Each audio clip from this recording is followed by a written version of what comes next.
ఇక టెక్నికల్ గా కొంత పొలిటికల్ వేలో కనుక మాట్లాడాల్సి వస్తుంది. అంటే అంత హార్ష్ గా నేను చెప్పలేదు కానీ గెలికి తన్నించుకున్నట్టుంది సార్ ఇదంతా.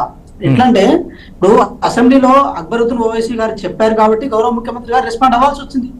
అంటే ఒక ముఖ్యమంత్రిగానే కాకుండా ఒక హోమ్ మినిస్టర్ కూడా తన దగ్గర ఉంది కాబట్టి తను బాధ్యతగా చెప్పాల్సిన అవసరం ఉంది సభ వేదిక మీద కాబట్టి చెప్పారు. దాన్ని మళ్ళీ మీరు ప్రెస్ మీట్ పెట్టి కౌంటర్ చేసి దాన్ని ఏదో మళ్ళీ ఏదో అంటే ఏదో రకంగా దాన్ని మైలు తీసుకునే ప్రయత్నం చేశారు సార్. ఇప్పుడు ఇదే అంటే నేను చాలా సందర్భాల్లో చెప్పాను సార్, మార్కెటింగ్ కల్చర్ లో భాగంగా ఎక్కడ మనల్ని మనం డిఫేమ్ చేసుకోవద్దు, మనల్ని మనం డిమోరల్ చేసుకోవద్దు అన్న కారణం చేత ఎవరు పడితే వాళ్ళ మీద ఇది బట్టకాల్సి మీదేయాలి, బూడిద పూసి చేయాలని చెప్పి ఏదైతే ఆలోచన ఉందో అది కరెక్ట్ కాదు, అది రివర్స్ అయినట్టుంది. దానికి 2 ఎగ్జాంపుల్ చెప్తా సార్. ఒకటి ప్రెస్ మీట్ అంటే గౌరవ ముఖ్యమంత్రి గారు చెప్పిన తర్వాత ఈయన ప్రెస్ మీట్ పెట్టడం ఒకటి, అదే విధంగా సంధ్యా థియేటర్ లో పోయేటప్పుడు మందలిచ్చినా కూడా మళ్ళీ వచ్చేటప్పుడు అభివాదం చేసుకుంటూ రావడం ఉందని చూడండి సార్. ఇది కూడా ఒకటి. ఈ 2 అంశాలు ఏదైతే ఉందో ఇవి 2 అంశాలు ఏమని చెప్తున్నాయంటే పుష్ప అనే వ్యక్తి తగ్గడు, పుష్ప అనే వ్యక్తి ఎక్కడ తగ్గడు, అయితే నెగ్గుతాడు కానీ తగ్గడు అన్నట్టు చిత్రీకరణ చేసే ప్రయత్నం చేశారు. ఇక చేసే విషయానికి వచ్చినప్పుడు అది వాళ్ళ ఇండివిజువల్ విషయం. ఇండివిజువల్ అయినప్పటికీ కూడా ఒక కేసు నడుస్తున్న క్రమంలో ఒక హీరో ఇంటి మీద దాడి చేయడం కూడా కరెక్ట్ కాదని చెప్పి గౌరవ ముఖ్యమంత్రి గారు చెప్పారు. వారి మీద చర్యలు తీసుకుంటామని చెప్పారు, చర్యలు తీసుకున్నారు కూడా. సో మీరు ఒకటి ఇక్కడ ప్రధానంగా ఒకటైతే గమనించవచ్చు సార్, ఇదంతా వ్యవహార శైలిలో ఇదంతా పనిలో భాగంగా దీన్ని రాజకీయ పార్టీలు వాడుకునే విధానం కూడా చూడండి sir. In case Revanth Reddy గారి మీద కక్ష సాధింపు అంశాలే కనుక ఉంటే, రాజకీయంగా కనుక చూసుకోవాలనుకుంటే రాజకీయ వేదికల మీదే వాడుకుంటే అయిపోతుంది, రాజకీయంగా దాన్ని బదనాం చేస్తే అయిపోతుంది, దాన్ని ఏం కాదంటలేము, దేవాన్ని చూడాలి చేస్తున్న పని అదే.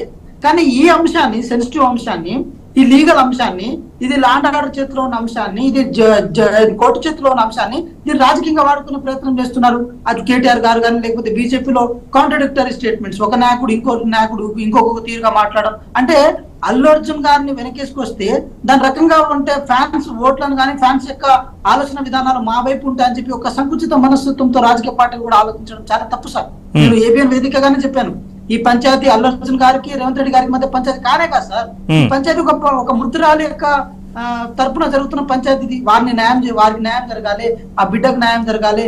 అదేవిధంగా భవిష్యత్తులో కూడా ఇలాంటి పరిణామాలు జరగకుండా మార్కెటింగ్ స్టంట్ లో భాగంగా అమాయక ప్రజల ప్రాణాలు తీసేస్తామంటే కుదరదని చెప్పి ఒక హెచ్చరికను జారీ చేసే క్రమం ఏదైతే ఉందో, ప్రక్రియ ఏదైతే ఉందో దాన్ని అర్థం చేసుకోవడంలో పార్టీలు కూడా ఫెయిల్ అయితే ఎట్లా సార్?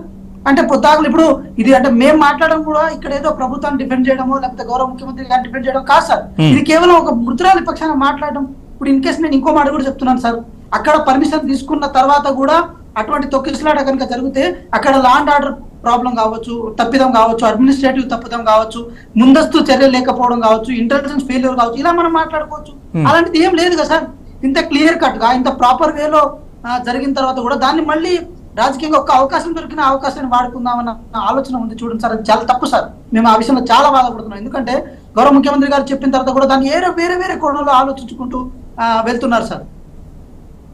మీరు అన్నట్టుగా వెంకట గారు, కేంద్ర మంత్రి బండి సంజయ్ కావచ్చు, కిషన్ రెడ్డి గారు కావచ్చు, బీజేపీ రాష్ట్ర అధ్యక్షుడిగా కూడా ఉన్నారు, వీళ్ళందరూ కూడా ప్రభుత్వ తీరును తప్పుపడుతున్నారు ఈ అంశంలో. అంటే కళాకారులకు సంబంధించి వాళ్ళు ఇలాంటి తీరు ప్రభుత్వం వ్యవహరిస్తోంది అనేది పోలీసుల వైఫల్యాన్ని కప్పిపుచ్చుకోవడానికి అన్నట్లుగా మాట్లాడారు. బహుశా ఫుటేజ్ రిలీజ్ తర్వాత సార్ ఒక్క నిమిషం సార్ నేను చెప్తాను, బండి సంజయ్ గారికి సిగ్గు ఉండాలి సార్ కొంచెమైనా. ఆయన కేంద్ర